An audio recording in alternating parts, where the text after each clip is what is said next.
Hello and welcome to episode 8 of War Down South, the fortnightly Warhammer podcast from the south coast of England. I am, as always, your host, Mr. Callum Slater, and I'm joined by my wonderful co-hosts, Mr. Sam Nice. Wagwan. And Mr. Ricky Robson. Hello. Hello. This week we will be talking about the new releases from Games Workshop, primarily focused around the Forge World Imperial Armor Compendium update for Warhammer 40k. And then we will be talking about the launch of our new army projects, where we're each picking a new army to do, what we've decided to pick and why, what our sort of model and gaming aspirations are, and how we want you guys to get engaged with us. So, sit back, grab a stiff drink, let's roll. Okay, fantastic. Thank you for joining us again this week. I am still your host, Callum Slater, and I'm joined, as ever, by two wonderful gentlemen, my co-hosts, Mr. Ricky Robson. Hey, hey, hey, hey, hey. And Mr. Sam Nice. Irminal. Lots of haze and an ear me now. How are you guys doing this week? Yeah, all good, mate. All good. Living life as it throws it at us, eh? I am fully adjusted to lockdown Fortress of Solitude because it hasn't really changed for me, but I imagine it's a treat for you boys. Yeah, I mean, it's not really... Look, I was just getting used to occasionally going back into the office, and then obviously got a hard, no, you've got to stay away. don't come in. And then you were like, damn it, I'm going to buy my own stationery and paper and shit. Well, the last time I was in the office, I did steal multiple pens and multiple pads of paper because nobody else is using it. I need it. Definitely not for writing army lists. Same. I mean, last time I went in, I didn't immediately go to the fridge and look for that bottle of Sailor Jerry's, but then I remembered I was in a meeting all day, so it's still sadly closed the fridge and trudged to the boardroom. Yes, so yeah, obviously, Lockdown 2, Electric Boogaloo has unfortunately hit the UK. Well, there's the England, episode sorry. Yeah, that's the England, episode. yeah, careful. England, sorry. There are other parts. Terrible. Yes, so this is the first episode that we've actually recorded under lockdown conditions, because I think we were lucky enough in the south to be relatively, mostly unaffected by COVID, where we were. We had really low rates, and as soon as restrictions were lifted, everyone was able to go about and enjoy a very pleasant summer. But now it's cold and it's dark and everybody's miserable, not allowed to do anything. And this week's been a really 300 gammons spitting in each other's mouths on South Sea Common. Yeah, that's the only positive. But it's been a very, very quintessentially 2020 week. So I've got a pint of rum and coke, and that should hopefully get me through at least to a later part of this evening. Just a classic, Captain Morgan spiced. Oh, good man. Cherry Pepsi Max, ice, couple of limes. Good man. Done. You're exactly the same as me. Yeah. I have a Captain Morgan spiced, a Cherry Pepsi Max, a few cubes of the essential ice, and I'm just sat back in my chair in my Fortress of Solitude. Yeah. And good times. You got anything this week, Sam? No, just a couple to keep me awake. I've had a long day studying today. Oh, you doddery old man. Anyway, so so we're sort of going to cover our usual hobby roundup in the main part of this episode. So let's just really talk about the big news from Games Workshop.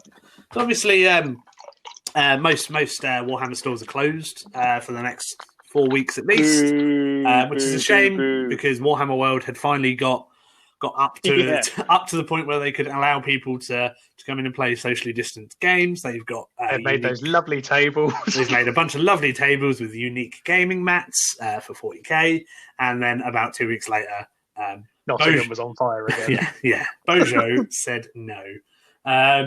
So that's a deep shame. But the sort of big news is obviously today, being Friday, because Forge World released things on Friday for some reason. The Warhammer 40k Imperial Armor Compendium has been released. Yay! So this has been really the main driver for conversation in a lot of the community over the last week or so, which is quite interesting considering that Death Watch and Space Wolves are released tomorrow, and I haven't heard anything about them.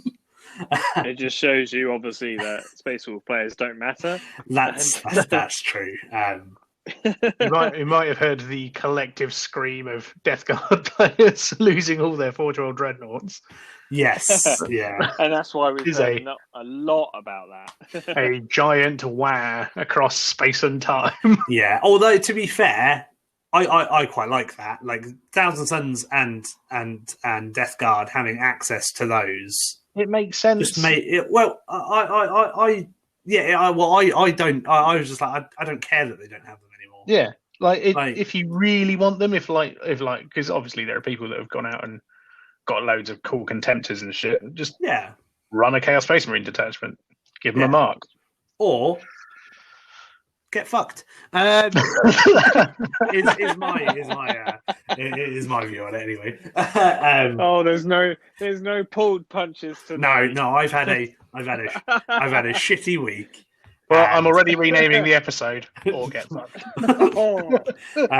And also, like, okay, you don't have access to all the same things that like Chaos Marines do, but you also have all of the stuff that's much better than the garbage that's in their codex. So, plus you get a Primarch, both of which, Thousand Suns or Death Guard are much better than Abaddon because he's trash.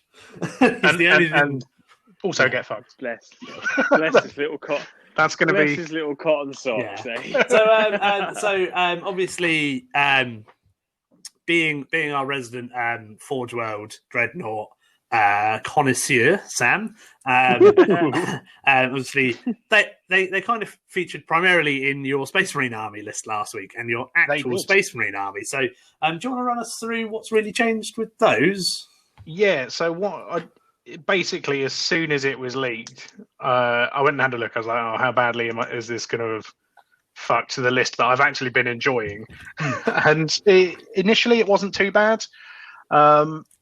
They've got rid of the relic rule where you had to take a tax unit in a slot. So if you fielded a Leviathan, you also needed a non-relic heavy support. That's gone now and has been replaced with the Martial Legacy stratagem. Yep. Which you can use multiple times before the game when you're building your list, and for one command point you can include one of those relic units. Yeah, that's just for one command point. Yes. Yeah. So essentially, each one just takes a command point, which is quite a nice way of doing it, I think. So you can either go absolutely mental and spend all your command points on these things, or you can save some back. Yes. Yeah. So already questioning my choice of the Drado Dreadnought just because I had it. I decided to drop that out. I can't remember exactly what the leaks were for the Dorado, but apparently it's worse in all regards, and then even worse again if you're a Chaos player. So, yeah. Of course it is. So I decided to let him go, and I've replaced him with. I've turned all my standard dreadnoughts into venerable dreadnoughts because they are the tits. Non-degrading, 2s to hit, and lovely guns and weapons all round. Yeah, can't go wrong. 150 odd points. Cracking. So I've kept both of my contemptors in using the Martial Legacy strat. Yeah. They're now elite choices because you can only take the Relic Contemptor to get dual gun contemptors now. Yes, yeah. The Mortis variant's just disappeared, isn't it? Yeah, yeah. I mean, which doesn't really matter because I was a bit panicked when that was first leaked and there weren't really any details. I was like, oh shit. And then when I went and looked at the book again, I realised they're exactly the same thing. Yeah, pretty much. Because the same points, there's just a marginally different rule. Yeah. So they haven't even gone up in points based on the leaks. So they've literally just moved slots in my detachment. That has left me with enough points to slot in one of my favourite looking units, which is a unit of relic terminators. And I'm using the Tartarus pattern because they all look like little contemptors. You do love the just trash old garbage, don't you? They're just adorable. So yeah, I've had to slot a unit of them. But the big change, the one that's got some people quite salty, but if we're honest, it had to fucking happen, is the Leviathan Dreadnought. So yep, he has been hit with the bat. Deity. Yeah, I don't think he's been hit with the bat. I don't think enough to make it unusable. It's just a more realistic unit now. So yeah, no longer toughness 8 is toughness 7. Yeah, his 4 up and vulnerable has gone to a 5 up in line with every other dreadnought's invulnerable save. He's no longer hits on 2s. Yeah, no longer hits on 2s. So 3s. Oh, so it's just a dreadnought. Yeah. As it should be. Like it should be. Yeah. You can still make it hit on 2s, so it's not. That's fine. Not that much of a loss. But that extra toughness, that extra save, etc. It was just. Yeah, it was excessive. So prior to the new book, my Leviathan with the dual storm cannons and all the gubbins, 365 points. Ooh. So as expensive as a cheapo knight, yet infinitely more survivable. Which it shouldn't be because it's just a fucking dreadnought. If we're honest, like it's a big dreadnought, but it's not a knight. An egg. Yeah, it shouldn't be. It shouldn't be as tough as it was. The storm cannon array has a sort of swing and roundabout sort of nerf buff to it. So before it was 10 shots per gun. Mm-hmm. Now it's 8. So in total, I'm losing 4 shots, but it's got another 12 inches of range on it. Yes, yeah, it's essentially gone in line with the Butcher Cannon, as far as I'm aware, which is the Chaos version. And that makes sense. Parity is the name. Yeah, it's almost 100 points cheaper for me now, and it's not as stupid as it was, but I don't think I'm really losing anything just because of the list I'm running and the ability to repair it really fucking easily and make it hit on 2s. I think it's that bad. And like almost 100 points cheaper. Yeah. I mean, that's not that bad. No, it's not that bad at all. No, so yeah, it's not the ridiculous be all end all unit that it was, but I'm still looking forward to playing with it. That's cool. Like as a coincidence, as I've been spinning around in my chair listening to you talk about that, I've actually spotted my Chaos one in my room amongst all of my converted obliterators. I was like, oh yeah, I've got a Leviathan as well. I haven't. Well, no. You're trash. I'm not looking too much into it beyond my immediate need to see what my dreadnoughts still do. No, I think my redheaded. Nothing else matters to me. I think the redheaded stepchild tanks that I like to run in my silly guard army, they're still the same as they were. I think possibly a little bit cheaper. But yeah, not really that fussed. I'll still use it. It's good to hear. Yeah, there were apparently quite a few rules and points changes for a lot of the Elder stuff, the Craft World stuff, which led to one of our local guys who was got really excited about Necrons, and then saw all of the leaked points changes for Craft Worlds and was like, all of that Forge World Craft World stuff I've got is really good now. I'm going to play Elder. And I was like, oh, was that when we all started talking about Hornets that morning? Yeah. And then I was just like, the army's not changed. They're not going to do anything different to what they did 2 weeks ago. No. It's just tanks with slightly different rules. Play with the Necrons. That said, though, he can fit his Titan into his list now. Yes, yeah. Now he 1,500 points for the Revenant. Yeah, the Revenant is now usable again. I'm looking at my 2 right now. Which is and I'm looking right next to them and looking at my Phantom and going, "Oh, baby!" Yeah, some that's very cool, actually. Some other notable changes. The we have the first thing that has survived being a legend and has come out of the legend graveyard in the Orc Warboss on bike. So he's now back. Does anyone care? Screaming out of the abyss. Orc players care because it's much better than the Death Killer Wartrike. Okay. Okay. I'll give that's him exciting that. because they obviously legended the Orc Warboss on bike, meant that you could only use the special named character. He then disappeared, and now you can only take. What was it? What was his name? Wazdakari. Bikery. Boom. Wazdaka was the one that never got a model in the 5th edition Orc Codex. Can't remember the name of this one, but he's got the big cool like jet engine bike, and it's a beautiful model. But yeah, so he's now just a generic Orc Warboss on bike, which is quite cool. Doesn't matter. It's an orc, and they're all dumb anyway. He's just going to ride around on his bike, going, "Hello, you gits," and that'll be it. With little smoky dokes making noises. Boo boo boo boo boo boo boo boo boo boo boo boo. Bit of a change to one of the most popular Forge World units that's cropped up since the start of this edition. So the Drakari Reaper has changed quite significantly. Has that got you reaching for your gold paint again? Yeah, maybe. I'm not sure how I feel about the Reapers, mainly because my book hasn't arrived, but apparently the Tantalus is now about 300 points instead of 400.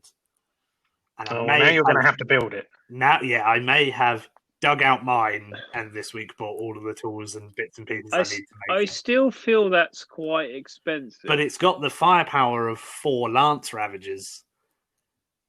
And is twice the cost of 1. So therefore, it's better. I say that. And it's a big flying pirate boat. It's got 2 platforms. It is. It's got a big old sail. I only say it because from the leaks that the new Scorpion for the Eldar is 500 points. Well, then you should get one. Like the Scorpion won't die to a stiff breeze still. It's tough as 8. It's got apparently 12 shots now, rather than 2d6. It's straight up 12. I just sometimes feel that Dark Eldar really get the wrong end of the fucking stick. Possibly, but I'm because you feel like really the Dark Eldar stuff's got a big buff, and it's like, well, the Craftworld stuff's just got a fucking better buff, mate. Don't talk me out of it. This is the closest I've got to putting that £100 model together in about 2 years. All right. Yeah. No. You're right. Actually, but the big change is to the Reaper. Yeah. So they're now in line with the survivability of the Ravagers. They've now got 10 wounds instead of 12 or 14, which they had for some reason, and their toughness has been dropped as well. But their main. There's a good butt. Their main gun, which was previously essentially D6 lance shots, so D6, strength 8, AP4, D6 damage, is now D6 shot, strength 8. It's still AP4, but the damage is 3 plus D3, which is really good. And both the Tantalus and the Reaper still, for some reason, kept the ability to be taken as part of a homunculus coven, so you can still Dark Technomancers it for +1 to wound and +1 damage on that. So you're dealing a minimum per shot 5 damage with a Reaper under Dark Technomancers, and that's absolutely terrifying. So that's interesting. So I might be buying some more Reapers when they've finally come into stock again in Forge World, because they've been out of stock. They've pretty much been out of stock since the end of 8th. I regret buying 2 because I can remember I bought 2 like when we were at Warhammer World once before the rule of 3 came in, because I wanted to buy more Ravagers, but the GW store at Warhammer World didn't have them, so I bought Reapers instead, and then couldn't be bothered to build them, so I got rid of them. I gave 1 to Pete, and I think I sold the other one. Now I want them back again. Womp womp. Womp womp. So I'll just have to ask Pete for it back. He's painted it, and now it's won a painting award. So I don't want to just cover it in gold lacquer and But yeah, so I'm very excited. So that's actually This would be a pretty cool book, though, doesn't it? It's yeah. There's some cool sad. stuff. Pour one out for the dead, though. Yeah. We have Alithio officially down. Yeah, we've officially Renegades lost, down. Yeah, officially lost the Elysians and the Renegades. Almost all of the Badab characters have been taken out and shot in the back of the head, I think. No, they're all still there. Was it? I thought a whole chunk of them went. No, so a bunch of them are still about, including some of the ones that don't have models, which is very strange, as far as I'm aware. So yeah, it must have been a particularly whingy thread I was listening to. Yeah. Everyone's dead. I think a bunch of them disappeared because there were like 20. Really, really interesting take that Forge World took with their rules writing with the Badab Space Marine Legions, because there are suggested successor traits that they can have, rather than they have these successor traits. Which I just find bizarre. Just give them the rules. Tell them which. Yeah, essentially, tell me which supplement I have to use, and tell me which rules I've got, rather than just go. Like, for example, that's a Red Scorpion army.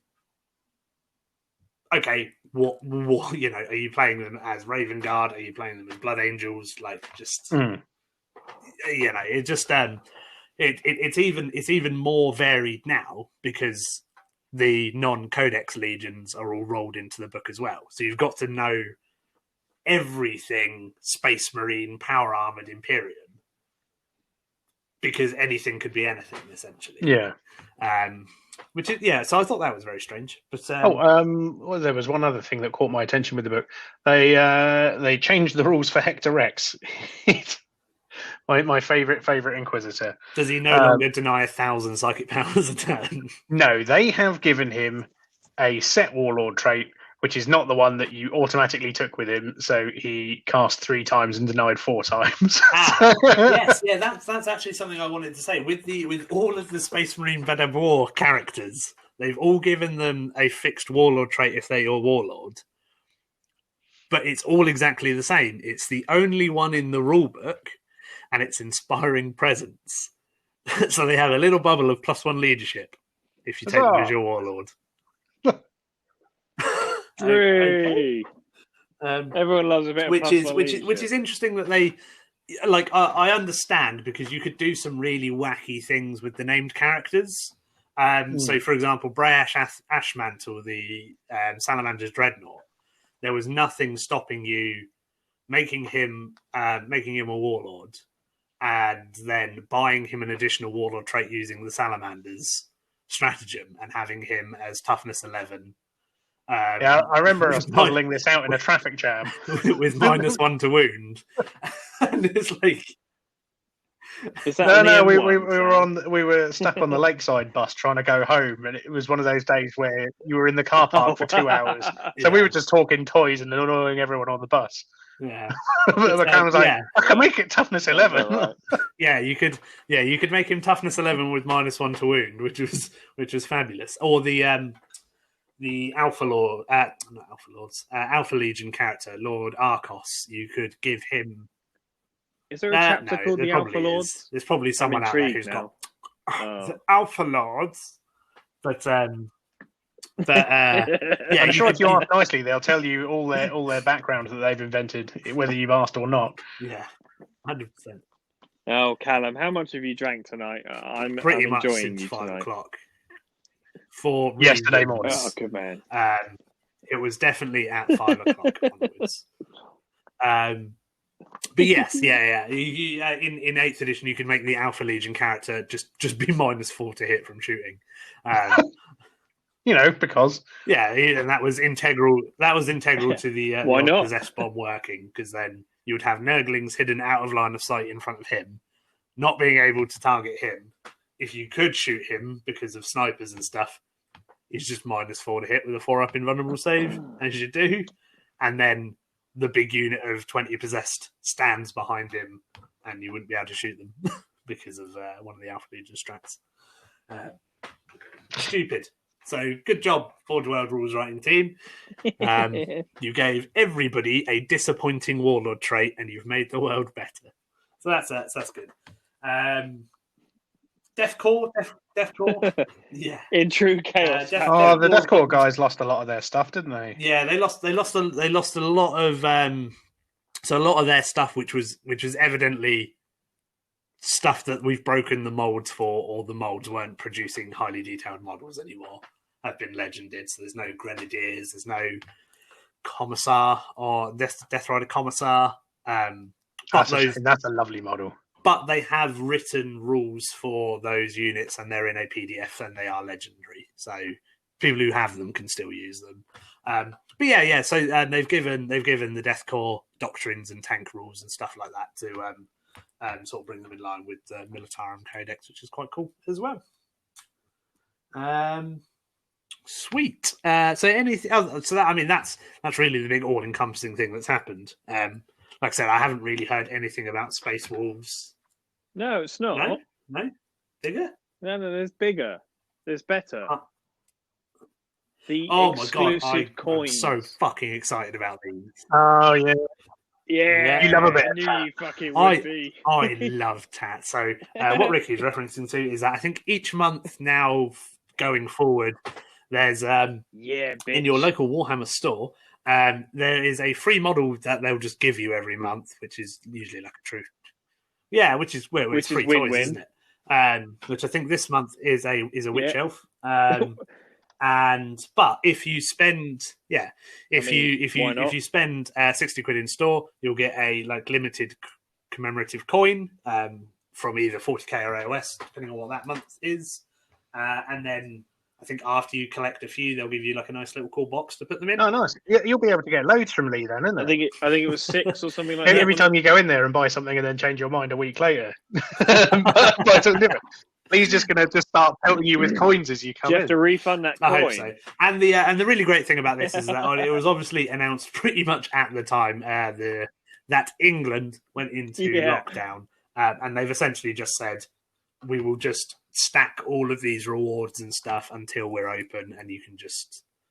all the stores are going to have all of the stuff, so if you spend loads of money, they're going to give you free stuff, which is quite cool. The one big thing, actually, just before we end this segment, we have not seen any of the Christmas stuff yet, which is very surprising because usually normally it's a little late, isn't it? Yeah, usually that stuff starts to get eked out with the end of October, start of November. White Dwarf starts to get previewed in that, all of the big cool boxes and stuff. I mean, we've seen this year's commemorative model and that the Christmas model, and that's the AOS Jacobs Bugmanson, so an AOS descendant of Bugman, which is cool. He's an Arcanaut with a big pint and a giant barrel of booze on his back. Yeah, I quite liked him. Yeah, I like it. I will add it to the pile of Christmas dwarf models that I've never opened and never put together. So that's pretty cool. So interested to see when we start to see that, because those boxes are just insanely good value whenever they come out. So yeah, I'm looking forward to those, and hopefully making some coin when they come out. See what you did there? Yeah, I'm good at this. Anyways, right. No other massive news. I think there's we've started to see some of the rules previews for the Shattered Realms. Is that what it's called? Broken Realms for AOS. So the first book coming about that is focusing on Marathi, and we've seen some bits and pieces for that. So hopefully over the next couple of weeks we'll find out some more about that and actually get to talk about some AOS, which is quite cool. Seen some like War Scroll changes in that, and GW releasing like kind of little battalion boxes for each of the factions in the book. So I saw one which is like an Achelian king on his seahorse thing, and then like a couple of the Alapexes, so the sharks. There's one which is just 3 of the Chaos Chariot kits, which is quite cool. That's quite interesting. So I'm interested to see how that develops, and once that book drops, giving that a read and actually talking a bit about OS, which is cool. Cool, right. So if you guys will hold on a moment. We're just going to take a quick break, and then we're going to delve into the main topic this week, which is the launch of our Army project. So with more information about that.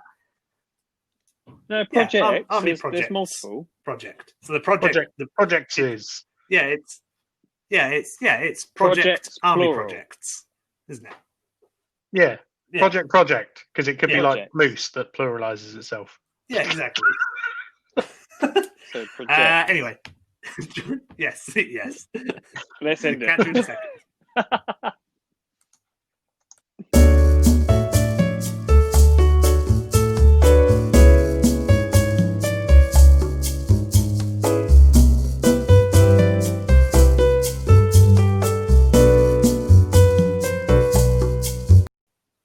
Okay, thanks for joining us. So we are now going to be talking about our upcoming kind of podcast project. We've not really come up with a name for it, so we I are think it's Project Moose now. Project Moose / Project Army Projects.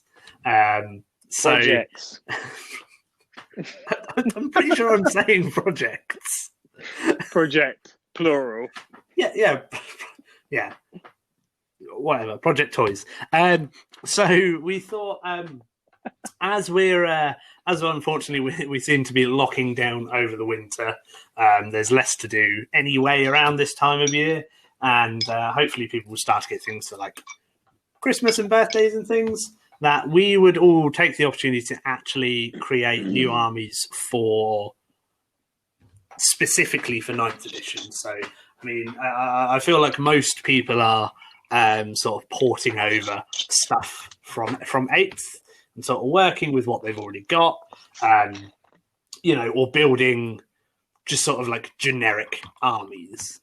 Yeah, we're still in that transition, 100%, aren't we? While the codexes are coming out. Yeah. We definitely feel like, excuse me. We're definitely at the point where, well, I would say that we've now got. I can't stop burping. Sorry. Anyway, I feel like we're at a point now where we can see, like, not necessarily the direction of each codex, but we get a feel of what the codexes are going to be able to do. And the more of those that we see, obviously, we've already got the Marines and the Necrons, and we're getting the Death Watch and the Space Wolves this weekend. So more Marines. So more Marines, but different Marines, slightly different. Different Marines, shiny Marines. And so we're going some people get a feel of sort of different ways that the game's going to be able to get played. Because I think I can't remember who it was from. I think it was it Winters? It might have been Winters. Like right at the start of this edition was like, yeah, the rules are like 60% of what's actually changing. The codexes are the big thing that's going to change how you actually play 40k. And now we're actually starting to see that with like the implementation of the core rules or the core keyword, et cetera, and unique strategy, unique secondaries and stuff like that. So, so now we've got a good idea of where that's going. I think each of us has sort of decided, well, we want to do we want to do an army. We want to take the time that unfortunately the universe has afforded us over the next couple of months to really work on these projects, make them like a balance of gaming and hobby, sort of things that we quite like the look of, something that we've not necessarily done before, and then just develop them as we go. It's sort of like a really old school way of looking at armies, where you start with a core and then you add a couple of units, play with them, see what you need to change, dip in and out. It's not the most direct. It's not necessarily the most satisfying way of doing it. But not at all. But if you, we got time. But though. we've got time, and also it's kind of I feel like it's a really old school way of doing things because of the like massive growth and expansion of wargaming over the last few years online. Like you could essentially go, well, 500 people have been playing this army list at tournaments. I like the look of how that plays. I'm just going to go buy that.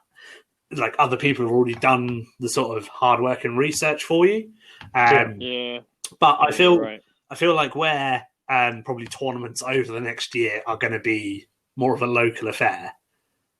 This way of doing things will help us just develop and adapt to a local meta, and hopefully just get a little bit more out of our armies. I mean, I for one don't necessarily want to be switching armies every couple of months. Unfortunately, in the last year, I've been in that sort of stage. You don't want to be, but it's muscle memory for you. Well, yeah, no, it's exactly like I'm not going to count how many armies I've bought this year, but it requires two hands, like, and that's because you are a good capitalist. I'm an incredible capitalist, but and possibly the only person I know that operates under the hobby mantra of "New week, new army." but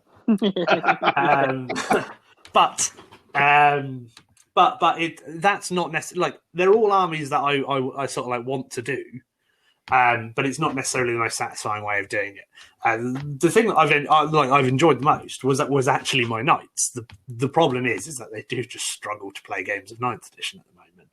So they are on the back burner until they eventually get a codex, which I feel like are probably one of the lower priority ones because it's there's not actually that many. There's lots of people with knights. I don't think there's that many knight players in the world, but.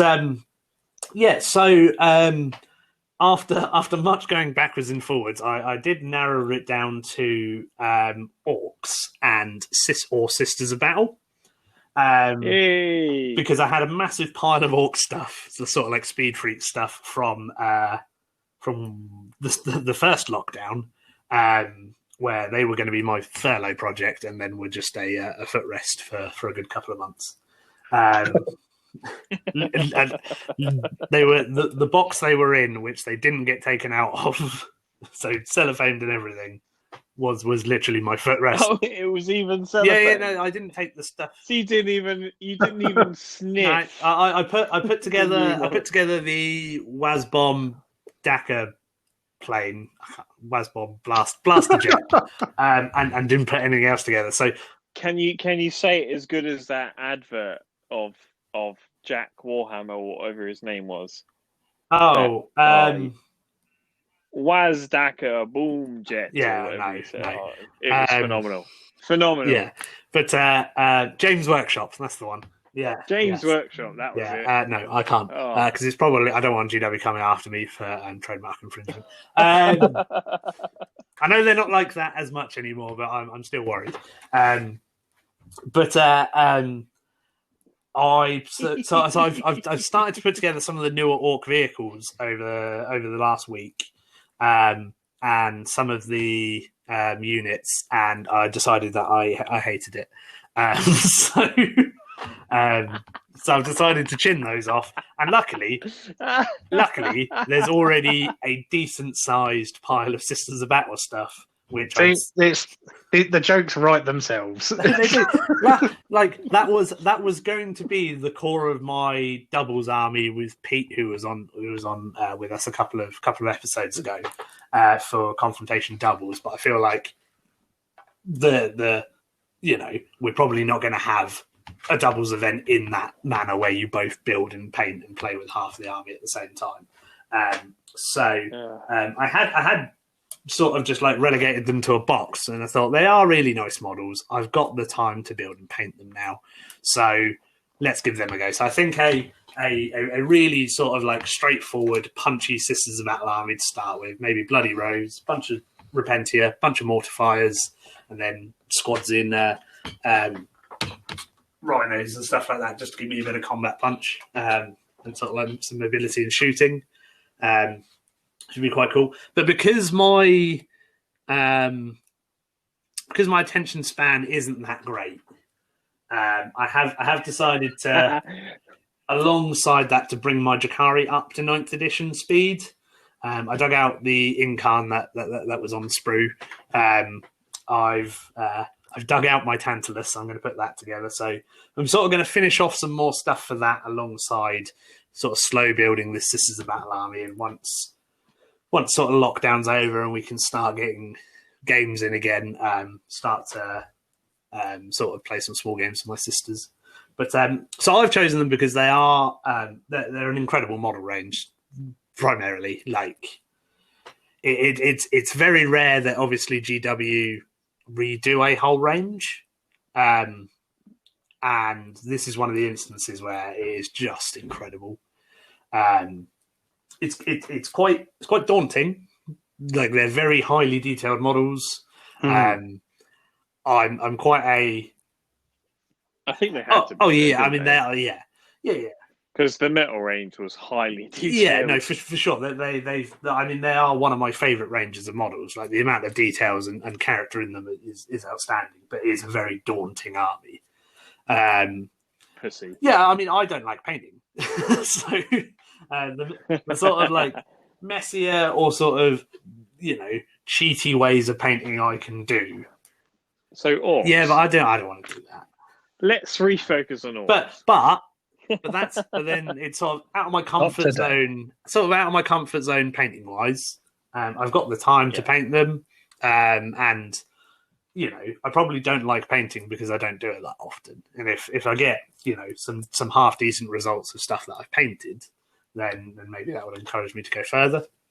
So that's quite cool. So that's from the sort of modelling standpoint, or the hobby standpoint. And I think they're just one of the good, strong codexes for 9th edition. I am anticipating them getting a codex fairly early, because in one of GW's summer previews, they did preview the Palatine, which is one of their new character models.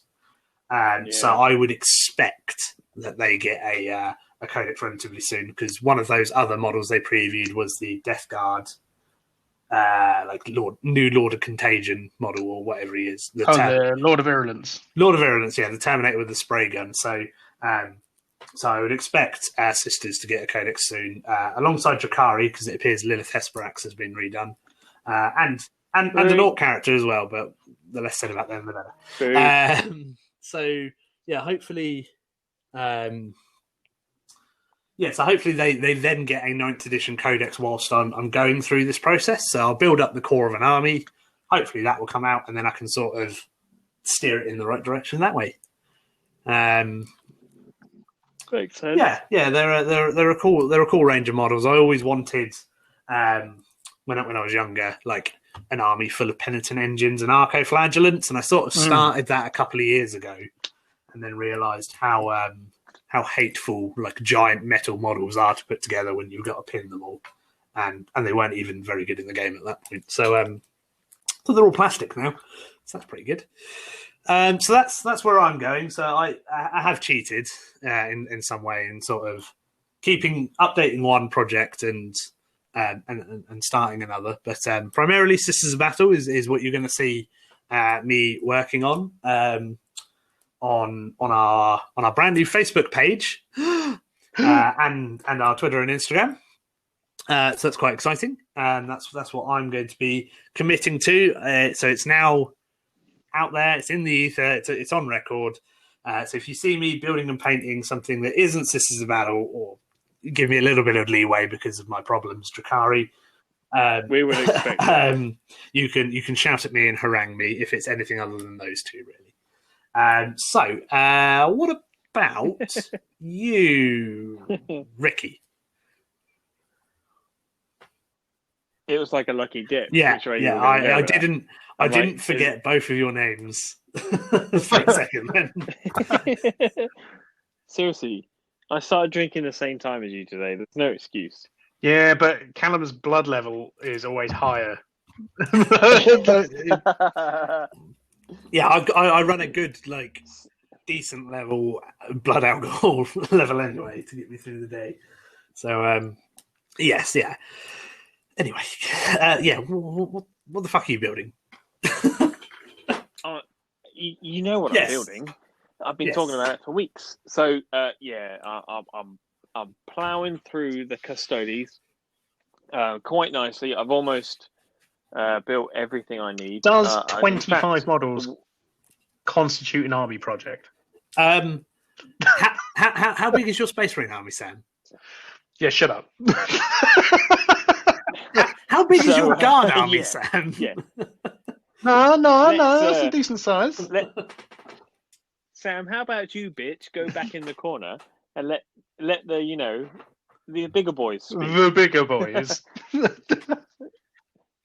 They're fairly big boys. Yeah. I've been back and forth with these lists from the day I started speaking to yourself, Callum, about what I wanted to throw forward. You gave your suggestions. I put some lists down. I bought some models. I started looking at how Ninth was developing. I changed the army list a bit more. I listened to some podcasts. I changed the army list a bit more. I actually managed to play a game last week against Tom, a friend of the show, against his 5th confrontation list with a few tweaks. And that put me back to the drawing board again, just because I didn't have enough momentum across the battlefield. So, oh man, I've currently got another list that I'm currently working on, which is a little bit more Terminator focused, which is quite cool because they're beautifully sexy models. Managed to grab myself some Aquilon Terminators from Forge World. Even bigger boys. So I've got exactly, these guys are massive. I didn't realize. So I got Alaris Terminators. I've got quite a large squad. What you running on the Aquilons? And I've got the new the Aquilons. I've gone for their what do they call it? The Adrathatic Disruptors. Yeah, that one. Yeah. So they're like, so 2 shots, strength 5, 3 damage. Yeah, they're pretty good. I was like, shit, boy, what's this weapon? And yeah, obviously got their power fists and so on. So I didn't really want to focus towards the Forge World stuff too much, but I feel like I need to. Well, yeah. No, strength 10 power fists and fucking disintegrator cannon. They've got strength 10. Yeah, exactly that. I'm like, oh man, they're not too much more expensive than normal Alaris Terminators. They're 75 odd points each standard, so about 10 points more. But they do come on 50 mil bases, so they're frigging huge footprint. So I've kind of only gone for a unit of 3 of them. And they're probably going to be more of a drop down on the battlefield style play, which I didn't want to go for with the Custodians. I kind of wanted to go for appearance on the battlefield force. But, I feel like that's the kind of style that I need to come from this. So anyway, they're my focus at the moment. I'm playing around with a few lists. It is a couple of Terminator units now. I've shrunk all the units down to like 3s and 4s, the Alaris to a 5 and so on. So lots of multiple small units because I feel it suits their play style a bit more. They're not so aggressive. They're quite more defensive. So being able to hide them is quite essential. I've kept the Land Raider in there. I've been quite adamant around the Land Raider needing to be there. I feel that the Land Raider being in the army is very much of if you need to fire some big weapons at my Land Raider, you're not firing some big weapons at my Terminators. And you don't really want a Land Raider, in all honesty. No, that's the thing with the Custodians. You need to fire big guns at literally every unit they've got. Yeah. It's that playing of you need to fire at this, or you need to fire at this, or you need to fire at this. It's keeping people guessing, and I feel that the 2 damage heavy bolt is actually quite helpful. Good change. Now, it is a big change. So the Custodian's Land Raider is only 300 points. It's 4 las cannon shots and 6 heavy bolter shots. That's a fair bit of damage it can kick out at toughness 8, 2+8, 2+ to hit. It's quite a substantial figure on the battlefield, and it distracts so much from what I've got going on the battlefield. That's kind of how I'm sitting with them at the moment. I've shrunk down the bike squads to 3-man squads just because they can hide better. I think that's definitely. I think that's definitely a better way to play them. there's only really one thing you're missing out on that point, and that's like when you've got the larger unit getting the massive benefit of that bolter stratagem where you're hitting on sixes automatically wound. Because obviously on the bikes, them having like 12 shots each, you can reap so much benefit from that. But it's such a big footprint that unit, though, isn't it? When you go to the larger sizes, there's just no hiding the damn thing. Yeah. So, but yeah, I feel like that's the only downside is that you miss out on that. But that's situational as it is anyway. I mean, a lot of it is, isn't it? It's really difficult. I'm finding this army, and to be fair, it's so fucking rewarding being able to strip an army down to its bare core and be like, what's going to work for me? What's going to work in our local meta? I mean, I don't really play massively outside of our local meta. You know, what do I feel that this and as I'm sat at the moment with my sword and board custodian guard, which performed exceptionally well against Tom. Should do. That 1+ save, that 3+ info is tank. A couple of units of Terminators, land rate, and a couple of units of bikes, and Trajan Valoris as well, rather than I feel he's needed just for that reroll to hit, reroll to wound. He's not exciting, but he's not exciting in the way you can obviously make a 9 wound shield captain running around -1 to hit and stuff like that. But I feel he benefits the army quite massively with the free stratagem. And works. It works so well being able to just do a big game changing like stratagem, pull off a big play, and then it just not hinder you at all. It is big. Yeah. He also just performed, if anything, out of all the models in the army, he actually killed the most in the last game I played. I was quite surprised by him because he's not got the amount of attack that Space Marine Captain has. But he does still have a strength 10. Yeah, he's like strength 10, AP 3. Nothing to be sniffed at. No, is there? I think he's actually only AP 2, and he only does D3 damage. He's not a big game changer, but he is going to hit. He is going to wound. Yeah. There's no hits on 2s and rerolls, wound on 2s and rerolls. Yeah. Yeah, I mean that's where I'm going. And next year we have No Retreat 10. So as I'm sure some listeners know that I went to 7. I'm really, really eager to get back to 10, which is next year, which is a big anniversary special, which will be really, really nice. And I want to take these bad boys with me. So I really want to get them really honed down to where I want them, and I want to spend some time painting them. So this lockdown is going to be that's what I was going to say next. So obviously, anybody who hasn't really seen any of Ricky's armies other than his Harlequins, those other armies are absolutely outstanding. Like your Harlequins are a beautiful tabletop army for sure, but like compared to your like Beltan army.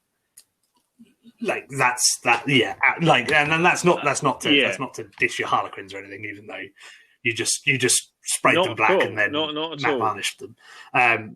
So my Harlequins I took to No Retreat 7, and unfortunately I spent a lot of time on my troops, but I ran out of time to do my bigger stuff, my Skyweavers and Starweavers, so I kind of had to spray them black and get them done. But my Biltan, I think, was definitely that pinnacle of my hobby career. Because I remember you were using those when you obviously started to come back into gaming and on the tournament scene, and then just everywhere we would go, you were just scraping tables worth of army awards and penny awards with them.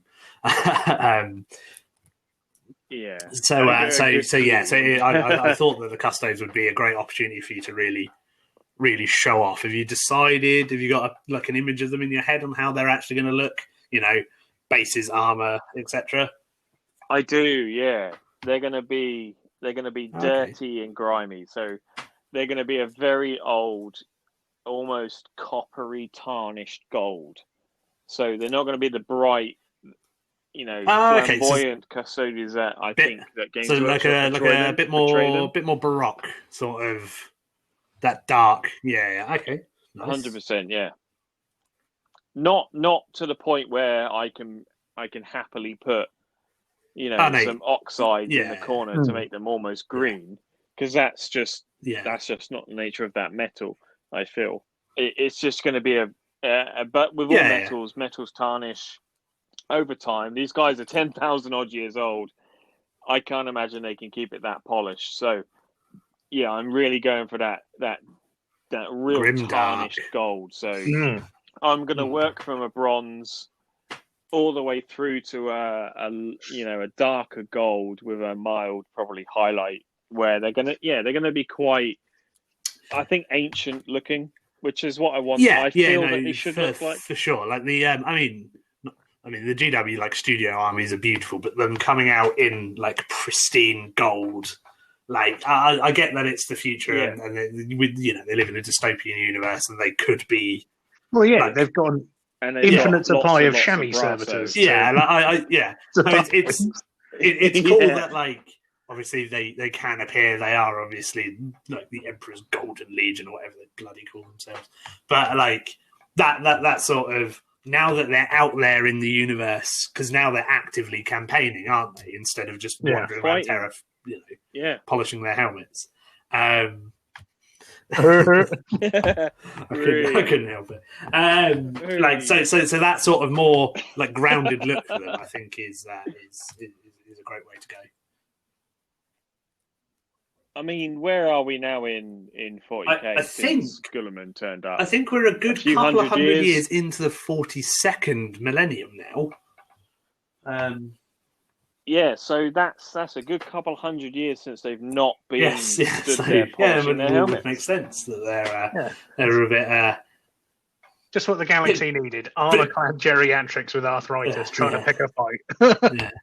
I was going to say, so it would make sense that they're all a bit beaten and sore, but hence, this is why I feel like the whole removal of the helmet idea that I'm going for them, with the big beards, the bald heads, the old man style that I love that. Threw this together. I saw someone on Twitter who had done it, and I really like that they're not. So that gives them that they're not Space Marine look, because the like bare heads and stuff that come in the plastic kits are just shaved. Like they might have a mohawk, but like they're not Space Marines. So I like the idea that they're all like ridiculous, like old European aristocracy. They've all got big, like flowing manes and these massive, like handlebar mustaches and stuff. So I'm glad that you. They all look like John Ruth, the Hangman. Yeah. I love it. Yeah, exactly. That's it. Just a bunch of like the oldest warriors in the Imperium. Like the Emperor of Mankind. You got a letter from the Emperor of Mankind? Yeah. What the biggest problem with that is the biggest problem I'm finding is that it's now starting to cost me £20 to change one having head. To delve into the Stormcast character range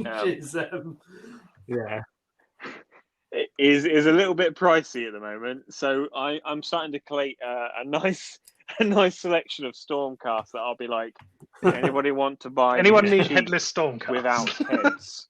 You'll probably shift them. Because someone will probably do a good price. empty armor Stormcast army. Can you imagine? Concept armies. Anyway, it's do you know what? It's fun. Good. I'm really enjoying them so far. It's good. Sweet. Fun. So that leaves Sam. So we're just going to take a quick break, and then we'll jump on to your idea for your new army. You can quick break my ass.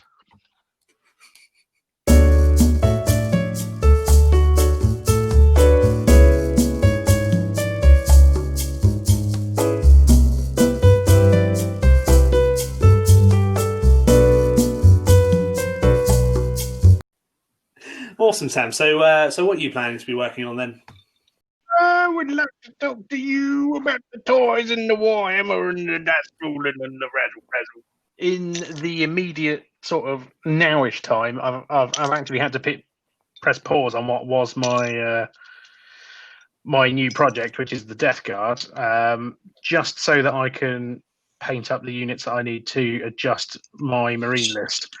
So that's already underway. So I took a big chunk out of the extra Venerable Dreadnought that I need to paint and the Relic Terminators. So basically, I've got a couple of units to paint, and then I can get back to where I was.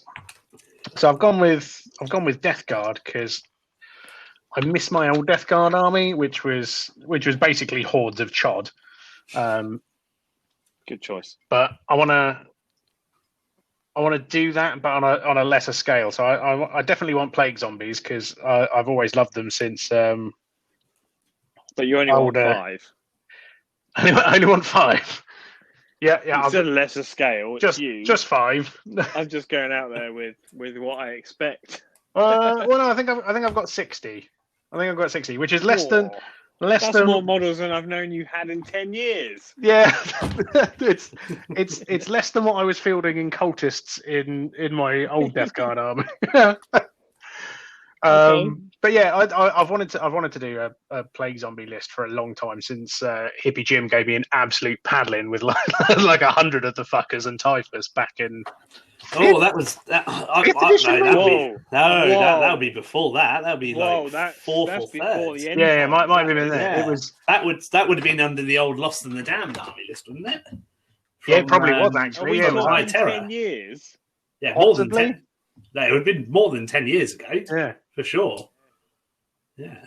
Yeah, but it was cool. I've always liked the idea of a handful of Death Guard and just loads of ill people. I can't imagine just a Death Guard Terminator going, walk, go on, infect. Well, it's what it was that. I mean, obviously, Typhus was the big driver of that, wasn't he? And he had his own like apocalypse battalion where it was just him and like 200 plague zombies. It would just chod the board with things in the year 2020. Yeah. Yeah, he's just rocking up empty in the COVID wards. Right, come on, you lot. Back to work. Is it too soon? Who cares? Well, we're in month 8, so probably not too soon. No. I mean, it was 25 years before AIDS was funny, so maybe it might be too soon. Is it really 25 years? I believe that was the mathematical conclusion as to when things were funny. Oh dear. Sorry, carry on. Oh man. Yeah. So, Death Guard, yeah. Yeah. I mean, for me, it's more of a painting project. I want to paint some grimy, nurgly shite. So on any of my power armored stuff, I've gone for it's a, sort of a variation on the old heresy scheme. So it's like a dirty white. It's all grimy and rusty, and like all the brass is heavily oxidized and knackered. I just love the look of them. I like them because you can do a lot to them whilst at the same time paint very lazily, so they can come together quite quickly. Even if you're making mistakes on it, you can build it into the scheme. Yeah, no, that's meant to be like that. Yeah, that was entirely the idea for mine. They were the army that I was going to rush out at the start of 9th edition, and then I got distracted. No. With the drop of the new Forge World book, it's also made the Greater Blight drone, which was my guilty pleasure unit, extremely competitive now for its price. So that's high toughness. I think it dropped wounds. I think it's only got 9 wounds now rather than 12, but it gained disgustingly resilient and that. So it's a tough flying demon with a 14-inch move. So I might want to get a couple more of those because they're essentially again like 100 points cheaper, possibly more.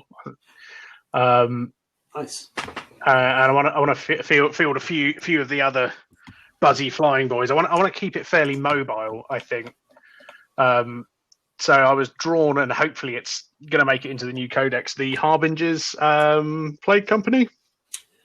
Yeah, I would imagine that theme of.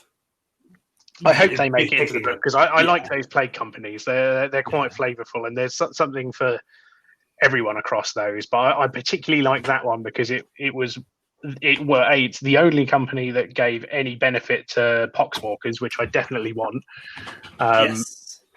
And I think it lends to a different play style with Death Guard because it allows you to waddle those giant blobs on from any board edge for a couple of command points, which is pretty nice. They just pop up out of the ground, don't they? They just No, anywhere on the board. It's from any board edge. It's anywhere, but it's got to be within range of a board edge. Oh, okay. But essentially, giant blob of plague zombies popping up into your opponent's deployment zone and then dropping typhus behind it. Yeah, makes sense. Can't really ignore that. So I want to do that and have lots of mobile units, and then I've got the obligatory big unit of Blight Lords. So yes, of course you do. I'm having to rein myself in though, because I really want to make a big unit of Nurgle possessed out of the putrid Blight Lord kits for AOS. Ooh. But I don't want to do that and then they're not be in the codex. So I'm having to be patient. Well, you can hang not a few a weeks. to be and fair, not bust a hobby load. It's not long. They are the December codex alongside Blood Angels, I think. Yeah, I think so. No one cares about that, but yeah, and Blood Angels. Who cares? Do Blood Angel players exist? Yeah, it's just another bunch of Space Marines, but they also go blah blah blah. It's. I want to suck your blood. Are they that sort of vampire? I thought they were more emo-y, Twilight-y vampires. Oh yeah, but they're all still like Romanian. they're all they're a Romanian Twilight knockoff. Brought to you by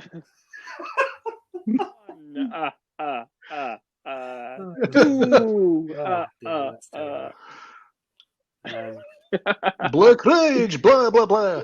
Yeah. Anyway, I love you guys.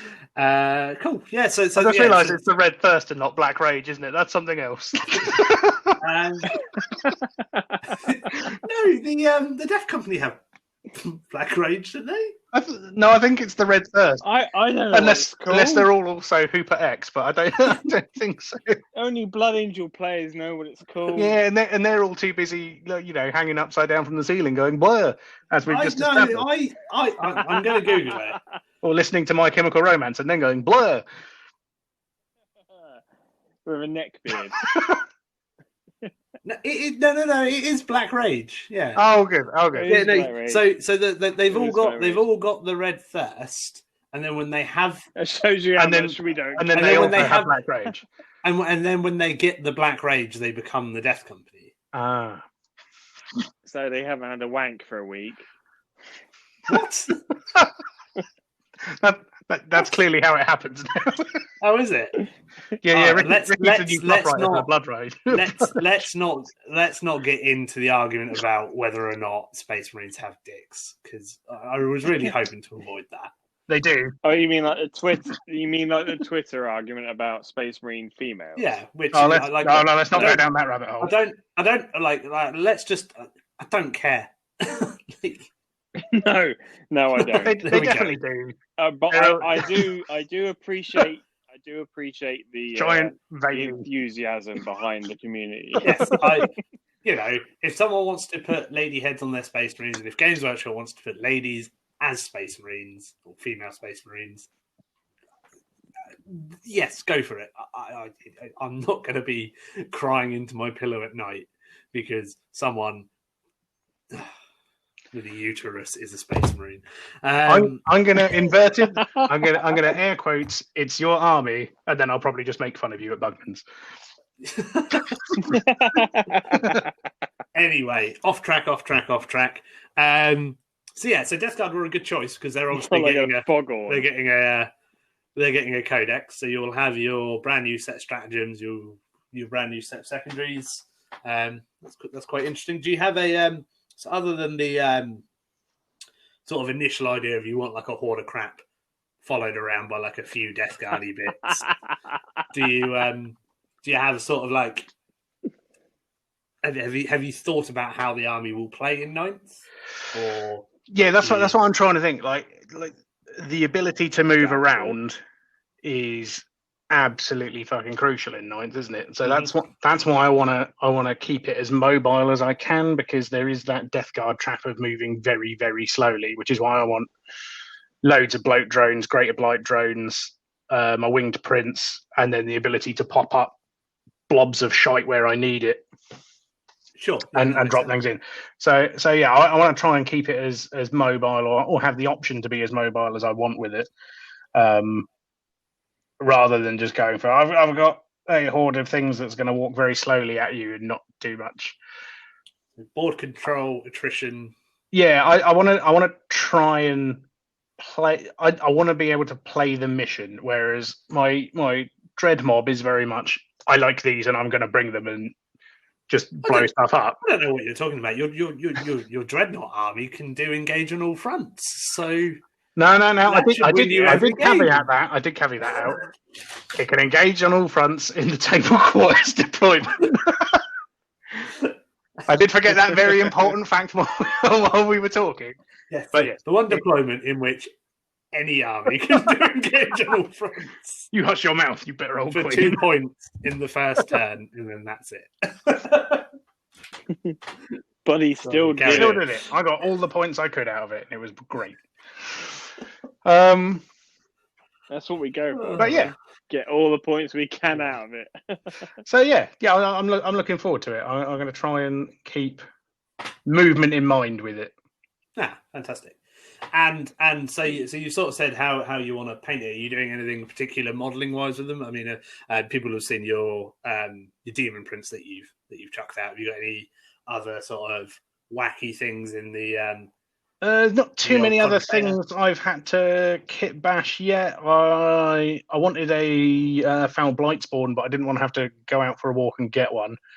So so I delved into the hobby box and spent a couple of hours hammering and carving and cutting, and I've whipped up something that I'm happy enough with. So I'm gonna paint that up next. I think I'll probably finish the Demon Prince first, but then I'll do him just because it's fun. But yeah, they're all. I've got set colours in mind for the thing. So anything that's not in armour, everything that's in armour will have that dirty knackered white scheme. And then everything else is all like the plague zombies and the demons are going to have like a flesh tone, like sickly flesh tone to them. So yeah, cool. Lots of ill looking, like lots of purple wash is coming out to play to make them look poorly. Yeah, fabulous. Yeah, sounds great. So it'd be interesting to see how that goes. I mean, that will be the sort of first one out of our armies that's really shaped by a new book. I've got to really wait for that book to know exactly what I'm doing with it, but I've got an idea that I want to do. It's all dependent on what's in there, I guess. Yeah, I mean that's perfect. That's kind of like what we're expecting. We can sort of get these armies underway. Really, by the time they hit the table, you get a few games in, you're probably going to have a codex. I mean, you definitely will. Like that. The Death Guard book's not going to be out late December because obviously Christmas. So it's only going to be like a few weeks away, really. So that's really interesting. Oh, and of course, the most important thing I have to fit into my list, it was the lovely present you gave me, which is that beautiful Plague Burst crawler, which I've not built yet. But I imagine that will have to get a couple of buddies. Yes, I forgot that was in the box of this is the Death Guard stuff that I'm never going to use because I've not built it. Yes, so that's cool. Yeah, it's that's a cool thing. It can sit an objective in the corner of a board and chuck goo at people. So that's really cool. Yeah. Fabulous. So alongside the three of us, we've also got a couple of our sort of like a gaming circle who are going to come along with us on this wacky army project Moose ride. It's changed again. Right, I'm noting that one down. I like that Project Moose ride. So one of ours will be familiar with you guys, and that was Mr. Peter Spratt, who was on a couple of episodes ago. He is starting to work on his Space Marine chapter. Not sure if they've got a name or potentially a color scheme in mind, but he's looking for. He was looking at Black Templars originally, wasn't he? Is he still thinking along those lines? Of course, he was. He was looking. He was looking at Black Templars. Not. This was prior to your army list, Ricky. And then I think I convinced him about White Scars because they're just a much better combat army. He has always liked White Scars. So there'll be his own successor chapter. So that'll be Project Throat Sing rather than Project Run. It's the clergy. Well, I think they're. I think he's doing them obviously as a custom chapter to be able to adapt to whatever supplement he wants to use, etc., etc. Black and blue. I think he's avoiding painting them blue like his Alpha Legion and his Night Lords and his Drakari. So I think Pete, he suffers 100% from the same thing as me. Wait. If you just inadvertently let loose to the art world that Lord Spratt's blue period is coming to an end. It might be. I don't think he's started to paint any of them yet. Pete, if you're listening, mug him off. Paint them blue. Fuck him. I think he's not painting them blue for his own sanity more than anything, because that's literally all he's painted for about 4 or 5 years. Fuck it. Paint blue. Cut an ear off. Drink absinthe. If he's anything like me, he doesn't go out and buy paints often. So he kind of utilizes what I sort of went through that phase where I had everything. I think that's the best way to decide on a colour scheme. Everything was like... Look at what you've got. What hasn't dried gold and turquoise. I remember your green period. Incredible. Callum's green period. Oh, I was going to say I went... Oh, you did as well. Well, I suppose, of course, you did with your Bill Tan, didn't you? Yeah, I don't know. Yeah, the little green. Yeah, so that's going to be exciting. So obviously Pete is more on the supreme hobby side of things, and as supreme, he's won awards this year. Have you won awards this year, Ricky? No, you haven't, have you? Giving and not receiving are completely different things, Ricky. Apparently so. Which is great, but also he plays as much as he can, and wait a minute, have you just outed Pete again? You outed Pete as a catcher's mitt. Let's steer away from that. So Pete will be on for the ride, and we'll actually have some Space Marines, which is great because we've not got any of those, other than that, we've got a lovely friend of the show, Mr. James McLennan, who people in the local area will know for his beautiful, heavily converted Miners Guild Guard army, and he's been playing that for the last couple of years. So he's decided to go something a bit more hard hitting, slightly different units than just tanks and guys. So he's decided to jump on the Necron train. I believe he's got a couple of the Necron Indomitus sets and a few other bits and pieces. So he's going to be slowly working through those. And when he worked through his guard, he went through the sort of process we were talking about what we're going to be doing here. So he went from the core of an army, and then just from tournament to tournament, game to game, just kept researching, kept adapting, kept changing his lists around, and then got to the point where he last year came third at Confrontation and won the Slater Award, and then exactly. continued. It proved that it works. So the system works, which is great. That makes Jim and Simon your dads. Yes, and Rob is my dad as well, because Mr. Rob Peck has a Slater Award. Not me. But yes, so you're the award. They just pass you around like sweets in the shower. Oh no! So yeah, so that'll be interesting to see what sort of scheme he comes up with, because Jim again is one of these. Once he gets painting, his armies can look incredible. Likes to play around with sort of like very unique looking bases and colours as well that you don't normally see, because his like dark blue and orange is a really nice combination on his guard army. Do you think that's the same as the rest of us? Just looks at what we've got and goes, "Fuck it." Oh, fuck, I can't be asked to go to the shop. I guess it's orange and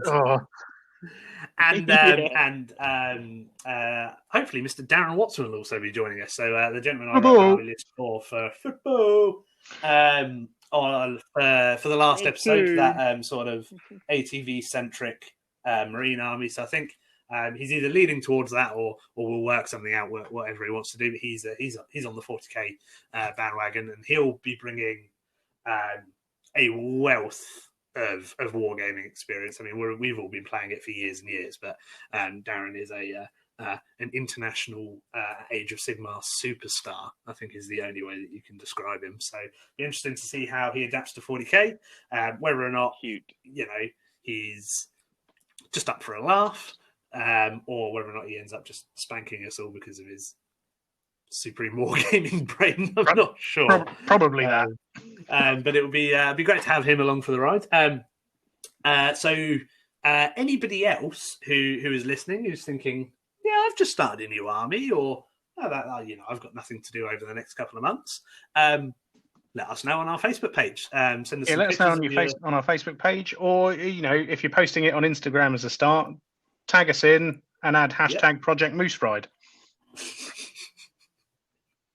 Yeah, that's what it is. Is that what it is? Project Moose Ride. What we're going with? Okay. Well, there you go. That's what it is. But because I would like for this to be, especially in our local area, to be like a nice community thing for us to do over the next couple of months. Because, like I said, it's dark, it's miserable. We're not really allowed outside. It's the perfect opportunity for wargamers to actually paint their toys, and we're at the start. Really now is the start of the new edition, because the codexes are here and they're starting to arrive. And yeah, I'd like to see just some people putting some lists together and chatting in like comment sections and discords and stuff. And then there just being a new sort of like generation of armies coming out of it. That's what I'd like to see. Sounds like we're creating a win. And for a purely selfish reason, I would also like to focus on 1/2 things for a good one being life. I meant armies wise. Like focus on a couple of things instead of just going month to month. Yeah. Fuck life. Let's just think hobby. Well, my I've got my office is at home now, so I don't need to leave. True that. Oh dear, have you wanked the business away yet? No. Luckily, I'm not in charge of anything of that. So instead of jumping around from project to project before finally settling on something, it'd be good to sort of have that impetus with going along with you guys. We like that crane fly bimbling around the windowsill. Yeah, exactly. I don't. Yeah, like I said, I've started a load of armies this year. They're all armies I want to do, but they're not. It's not as satisfying just doing that and sort of working through and crafting an army. So. I still think you can do a Craft Worlds army. If I start a Craft Worlds army before they get a new codex, you do have permission to flick me in the nuts, because I would have clearly lost my mind. Right, you all heard it here. Okay. When I blow up one of his bollocks with a pristine wrist flick. By the next episode in 2 weeks. Yes. Luckily, I won't be touching them, so it's fine. Not Elder, not my bollocks. I'll be touching those. And it'll be nothing to do with Elder. But, gentlemen, we've got Nah, fuck it, mate. Give him Eldari goggles. But yeah, so that's that's why I want to do it. I haven't had the impetus to sort of stick with one thing for a while, especially over the last year where the sort of tournament circuit's been disrupted. I've just sort of jumped from idea to idea. So yeah, that's sort of my reasoning. So so that was a lot of fun. Hopefully, we get some out of that, even if it's just us 3 or us 6 with the extended group of people. But hopefully, some people in the local area or any listeners out there jump on board, and we'd like to see how that goes. So speaking of our listeners in our community, we did start a War Down South podcast Facebook page after we got contacted by a couple of regulars who don't use Twitter and Instagram and asked if we could set that up. So that's all up and running now. So if you could go give us a like and a follow. Is that how? Yeah. Is that how? Just how Facebook works? I don't even know anymore. Like, subscribe, hit the bell, reminders, do a tweet and a love heart, whatever icon is there. Do that. For you old bastards, we'll send you a telegram. Yeah, so that'd be great. But we asked for some community questions, and I think we got quite a few responses earlier today and over the last couple of days. So what do people want to know? Right. I've got the screen up. Where do we start? The most important one, good, care in the community and all, is from Mr. Chris Revel, who just simply asks, "How you guys are doing?" Oh, awful. I think we've answered that. We're bitter and old. No, it's so that's lovely to hear from Chris. Thank you very much for asking. It is as Chris decided to give us a nice little shout out.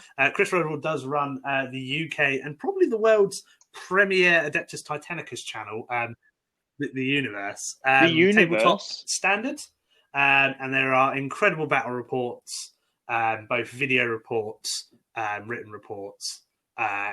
All of the armies he's ever produced. Just general hobby porn. Actual hobby porn, all Titanicus stuff, merch and stuff on there. He was a driving force behind the engine kill sort of movement where they had the first Adeptus Titanicus sort of campaign weekend up at Warhammer World, and loads of people were donning merch and screaming engine kill anytime anything died. So Chris Rowe is a lovely man. So hi, glad you're a listener. Hopefully. But we'll give you a nice shout out there. Anything else? Next up, we have friend of the show, Mr. Peter Spratt, who simply says Magnus did nothing wrong. I mean, if you consider he did the previously mentioned George Michael Snappy Snaps crash into the Emperor's Secret Webway project, scattering the Primarchs, nothing wrong. Yes, he did nothing wrong. I'm going with the meme that I sent about last week with the from the Chaos God. Yeah. Focusing on the webway. But he did nothing wrong. That's great. I mean, I'm a fierce Magnus advocate. So yeah, I love Big Red. I still think it's the wine. Wine? Huh? That's the reason he's red. He's actually like a he coppery drank too colour, much wine. Most of the time in the he was supposed to be sort of coppery. If you and then for some reason luminous blue. No. We don't discount the epic incarnation of Magnus. No, like his skin is copper, not his hair. Yeah. But obviously he I think he shares the trait of the Emperor where people see him differently. Everyone sees him differently. Because I think when there's he meets I can't remember if it's John Grammaticus or not, but he meets like another Psyker, and he's like faceless and doesn't really have a form, like the Emperor. So he sort of appears how either he wants to appear to people or everyone perceives him differently, which is quite cool. Because Psykers obviously see the Emperor slightly differently, don't they? Which is quite cool. Anything else? That's interesting. Yeah. Mr. Mark Pearson wants to know what is the answer to the ultimate question of life, universe, and everything. You did. You said I think Warhammer? I answered this one. Yeah, let's not. Yeah, we'll stick I'm to that sticking because to we're not that. going to delve into any other sci-fi sci-fi fandoms. So it's definitely Warhammer. Yeah, we did have a Fuck any other sci-fi Yeah. fandoms. Fuck Nothing 'em. else matters. It's Warhammer. Yeah, that's true. Yeah. follow-up fuck question it. from Mark. Which different takeaways would each of the Chaos Gods prefer? Now, I was trying to have a bit of a think about I it, love this and question. to me, Khorne is a quintessential angry gammon. So I think his takeaway probably doesn't extend much beyond a Ginster's pasty. I think that's as close as he'll get. Maybe chips. Yeah. A bit of From Deliveroo Wetherspoons, from Tesco. Yeah, or maybe Wetherspoons. he can be seen wandering across the Chaos Wastes in his Union Jack fucking Speedo, yelling out, "Pedro, I want ham, egg, and chips."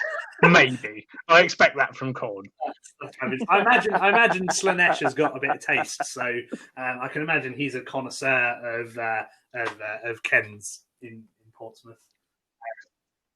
Because we all know that Ken's is the premier takeaway service in Portsmouth. And if you've never been to Portsmouth, you need to come down and try Ken's fried chicken. Check out It is 11 herbs and spices, all of which are fag ash. That is. Yeah, so I mean, like he could either be enjoying it like in a really like ironic, high class, high society kind of way, or he's that perverse that he actually enjoys it. Do you know what I think?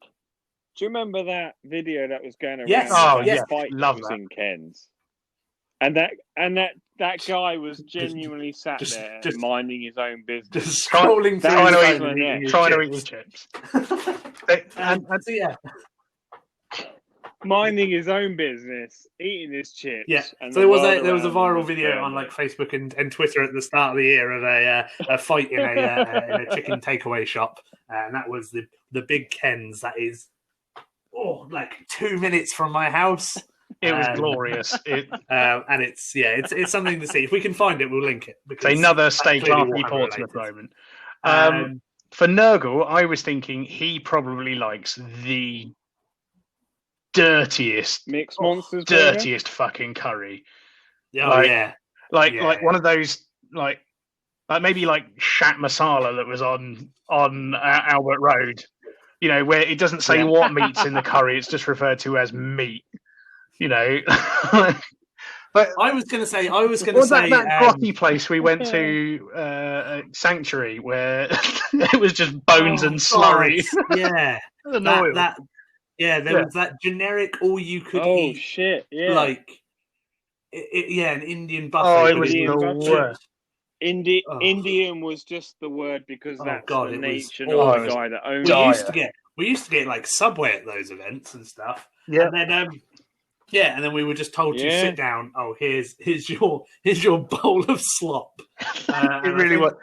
I think you took like a spoonful of it. It had bones in it, and then we just got up and left. Yeah, it looked like someone had a gastroenteritis attack into a bowl and then served it over rice. Yeah. It was disgusting. I can imagine.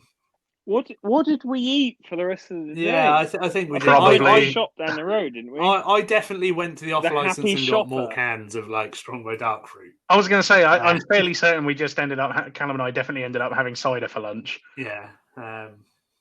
Because we're tramps. I couldn't really figure what sort of takeaways each would like, to be honest. Well, I imagine he just threw a bit of a curveball. Yeah, like I reckon he's that guy that just mind. has a stack of takeaway menus and just doesn't end up ordering anything and going to bed hungry because. I was going to say he just sort of roulettes it through Uber Eats or Just Eat, just sort of like I'll have that.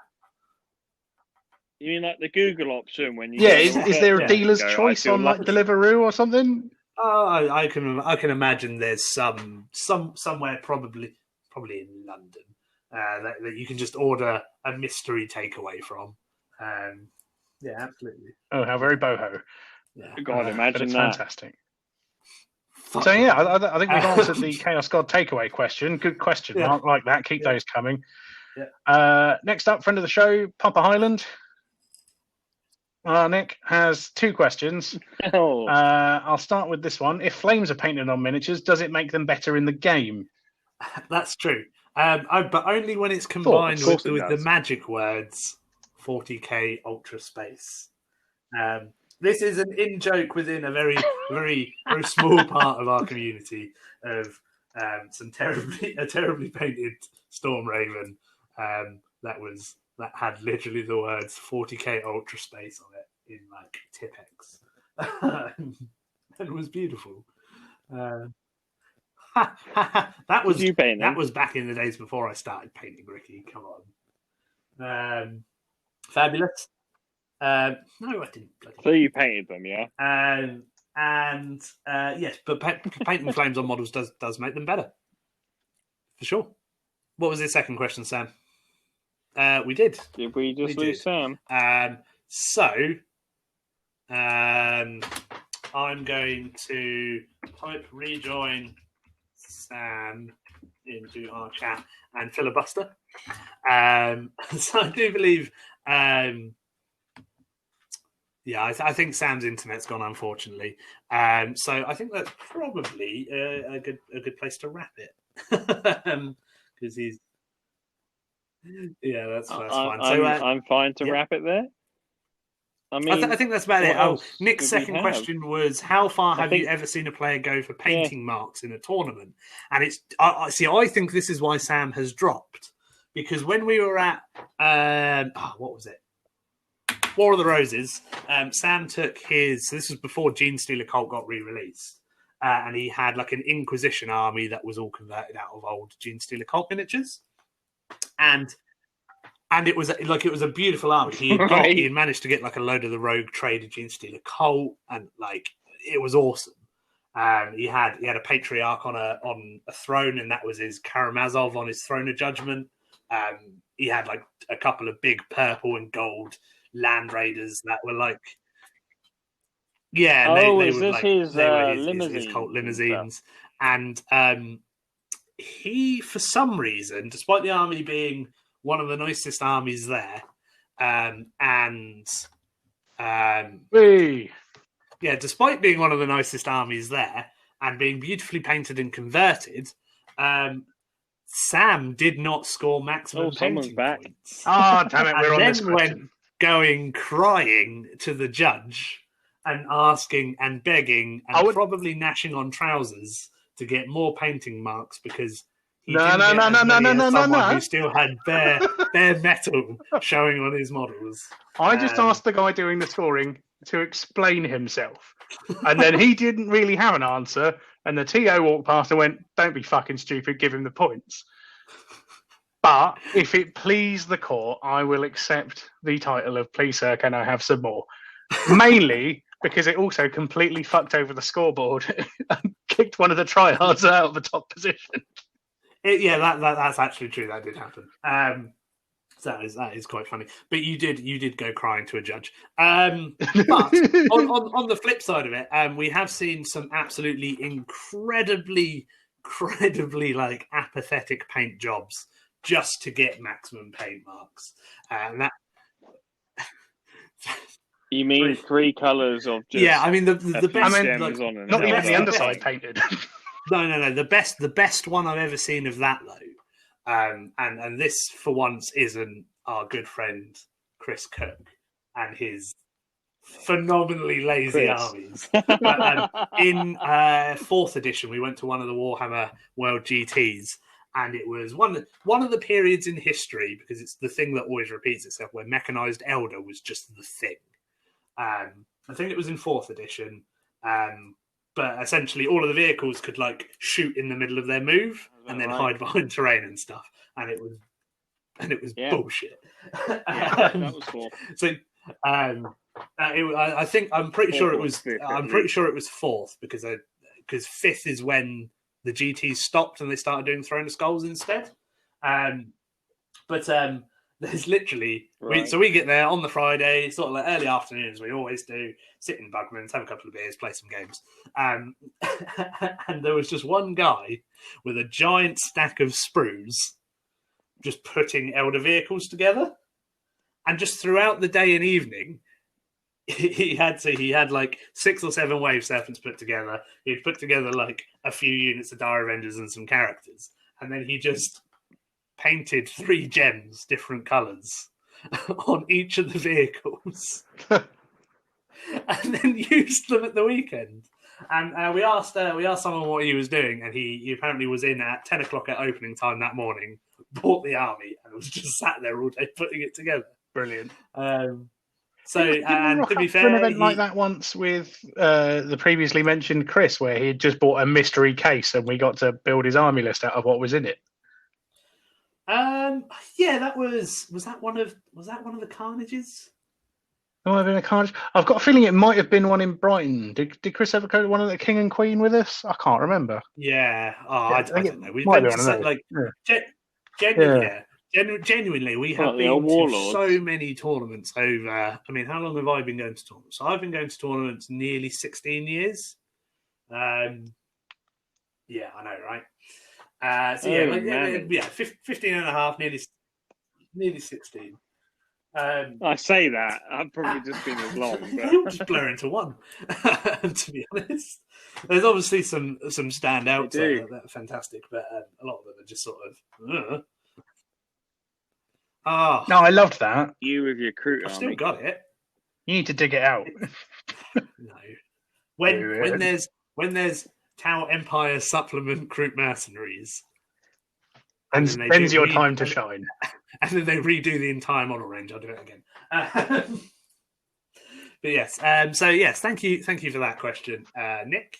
Was there anything else, Sam, or was that pretty much that was it? Did you have an answer for does making flames painted on miniatures make them better in game?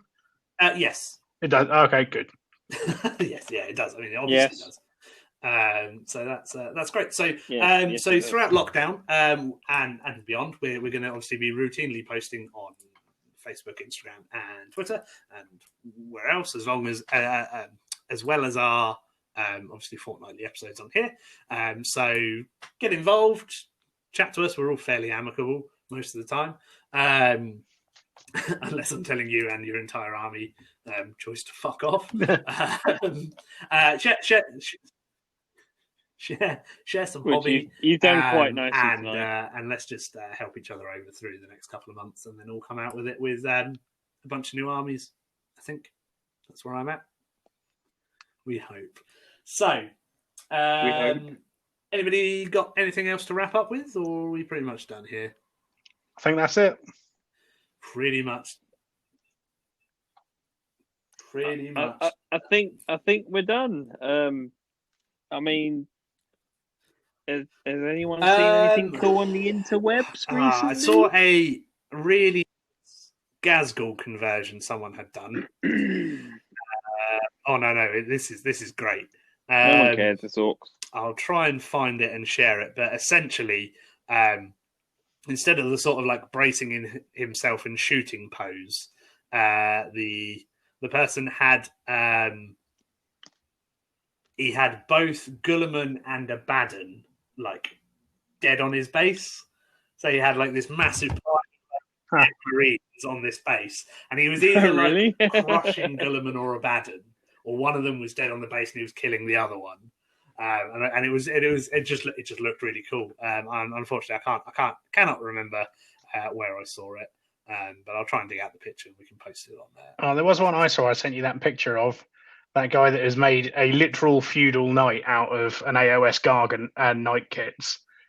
Oh, yes. I love that. Can't remember the name of the guy that made it or where I saw it. I think it just randomly popped up in a feed while I was scrolling. I was like, that's fucking awesome. I've got the picture somewhere, so I'll quickly flash it up on screen or share it on here. Yeah. And if you can find out where it's from, obviously give the person a shout out, because we're a nice bunch. Have you seen anything? Nice bunch, aren't we? Yeah, so I follow a chap called Anfarius, and this guy on Instagram is incredible. He basically, so I followed him initially because he'd been doing some stuff for the SN Battle Reports guys in Gibraltar, and he'd been making them the guys that actually do the he's channel. the guy who He'd been sculpts making all them the Space faces Marine and stuff. characters. So you had.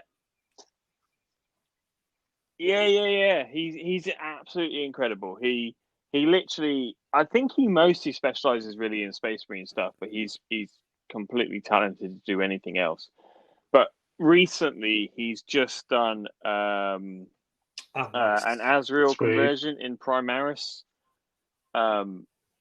For I think his name's Martin Waller Painting Studio or something like that. But to find Anfarius, ANTHA great plug. whatever. On this is Project Instagram. Moose Ride all over again. Brilliant plug. I think it's self-explanatory. But yeah, he does these absolutely outstanding Primaris Space Marine conversions where he's done a Space Wolf one recently as well, loads of Crimson Fist stuff for the SN guys. He does these outstanding conversions. He's well worth a follow if you would just want to look at really sexy Space Marine conversions. For me, that really ticks all the boxes because I love people that are able to, think outside the box and produce something unique. He's been producing some awesome stuff. Cool. Recently. So other than our Facebook page, Twitter, and Instagram, all of which is War Down South Podcast, where can people find your bits and pieces, Sam? You can find all my hobby shite under 40 Hammers. So that's on Instagram, and I have a WordPress site that I neglect and will occasionally put stuff on. Also on Facebook, 40 Hammers, 40AMMERZ. Fabulous. And you, Ricardo? Quite neglective of my channels recently. Ironically, my focus has been on the War Down South stuff, but you can find me at Segarat's Jest for my Eldari focused bits and pieces and confrontation events, both on Instagram for random confrontation-y stuff. Confrontation EV on Twitter for my personal / confrontational thoughts. And confrontation events on Facebook for all those sorts of bits as and always, pieces. we've mainly been focusing on the podcasty Facebook page over the last week or so, but that is apparently what's important. So because that's what's important. Find me on Twitter at Sir Clallam and on Instagram at Sir Clallam Wargaming, and occasionally Clapham Common. I wouldn't go anywhere near Clapham. Should we change his? No. Should we change it from Clallam to Clapham Cottage Inn? That's fine. The episode's over. Thank you for joining us. Catch you all again soon. Thank you.